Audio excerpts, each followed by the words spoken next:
ಪ್ರಭು ಯೇಸುವಿನಲ್ಲಿ ಅನುಗ್ರಹಿತರಾದ ಪ್ರಿಯರೇ, daily blessing ಅಲ್ಲಿ ದೇವರ ವಾಕ್ಯ ಆಲಿಸುವ ನಿಮ್ಮೆಲ್ಲರನ್ನೂ ದೇವರ ಸನ್ನಿಧಿಗೆ ಸಮರ್ಪಿಸಿ ಪ್ರಾರ್ಥಿಸುತ್ತೇನೆ.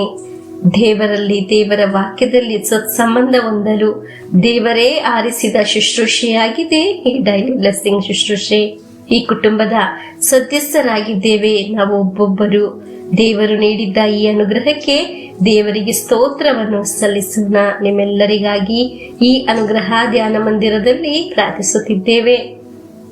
2 ಪೂರ್ವಕಾಲದ ಇತಿಹಾಸ 20ನೇ ಅಧ್ಯಾಯ 20 ಮತ್ತು 21ನೇ ವಾಕ್ಯವನ್ನು ನಮಗೆ ಆಲಿಸೋಣ. ಅವರು ಮರುದಿನ ಬೆಳಗ್ಗೆ ಎದ್ದು ತೆಕೋವ ಮರುಭೂಮಿಗೆ ಹೊರಡುವಾಗ ಯೆಹೋಷಾಫಾಟನು ಎದ್ದು ನಿಂತು, ಯೆಹೂದ್ಯರೇ, ಜೆರುಸಲೇಮಿನವರೇ, ನನ್ನ ಮಾತನ್ನು ಕೇಳಿರಿ. ಸರ್ವೇಶ್ವರನಲ್ಲಿ ಭರವಸೆ ಇಡಿ, ಆಗ ಸುರಕ್ಷಿತರಾಗುವಿರಿ. ಸರ್ವೇಶ್ವರನ ಪ್ರವಾದಿಗಳನ್ನು ನಂಬಿರಿ, ಆಗ ಸಾರ್ಥಕರಾಗುವಿರಿ ಎಂದು ಹೇಳಿದನು. ಆಮೇಲೆ ಜನರ ಸಮ್ಮತಿಯಿಂದ ಸರ್ವೇಶ್ವರನಿಗಾಗಿ ಗಾಯನ ಮಾಡುವುದಕ್ಕಾಗಿ ಕೆಲವರನ್ನು ಆರಿಸಿಕೊಂಡರು. ಅವರಿಗೆ ಪರಿಶುದ್ಧತ್ವ ಎಂಬ ಭೂಷಣದೊಡನೆ ಯೋಧರ ಮುಂದೆ ಹೋಗುತ್ತಾ, ಸರ್ವೇಶ್ವರನಿಗೆ ಕೃತಜ್ಞತಾ ಸ್ತುತಿ ಮಾಡಿರಿ, ಅವರ ಅಚಲ ಪ್ರೀತಿ ಶಾಶ್ವತ ಎಂದು ಭಜಿಸಿರಿ ಎಂಬುದಾಗಿ ಆಜ್ಞಾಪಿಸಿದನು. ಪ್ರಿಯರೇ, ಒಂದು ದೇಶದ ಆಡಳಿತಾಧಿಕಾರಿ ಯೆಹೋಷಾಫಾಟನು ಹೇಳಿದ ಮಾತಾಗಿದೆ. ಅವನು ಆಜ್ಞಾಪಿಸಿದ್ದನ್ನು ನಾವು ದೇವರ ವಾಕ್ಯದಲ್ಲಿ ಆಲಿಸಿದ್ದೇವೆ. ದೇವರನ್ನು ಆರಾಧಿಸಿರಿ, ವಿಶ್ವಾಸಿಸಿರಿ, ದೇವರ ಪ್ರವಾದಿಯನ್ನು ನಂಬಿರಿ ಎಂದು ರಾಜ್ಯದ ಜನರಿಗೆ ಆಜ್ಞಾಪಿಸಿದನು. ಪ್ರಿಯರೇ, ಹೀಗೆ ಉಪದೇಶ ನೀಡಲು, ಹೀಗೆ ಆಜ್ಞಾಪಿಸಲು ಒಂದು ಕುಟುಂಬದ ತಂದೆಯಾಗಿ ನಿಮಗೆ ಸಾಧ್ಯವೇ?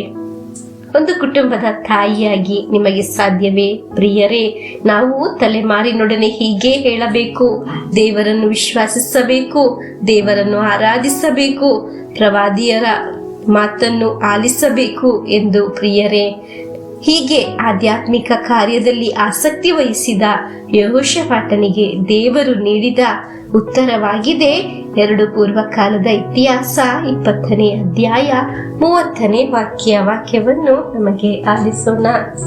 ಹೀಗೆ ದೇವಾನುಗ್ರಹದಿಂದ ಸುತ್ತಮುತ್ತಲಿನ ವೈರಿಗಳ ಭಯ ತಪ್ಪಿ ಯೆಹೋಷಾಫಾಟನ ರಾಜ್ಯಕ್ಕೆ ಸಮಾಧಾನ ಉಂಟಾಯಿತು.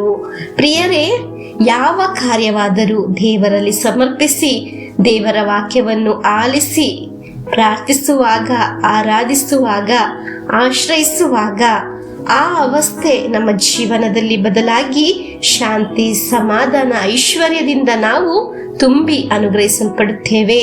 ಆಮೇನ್.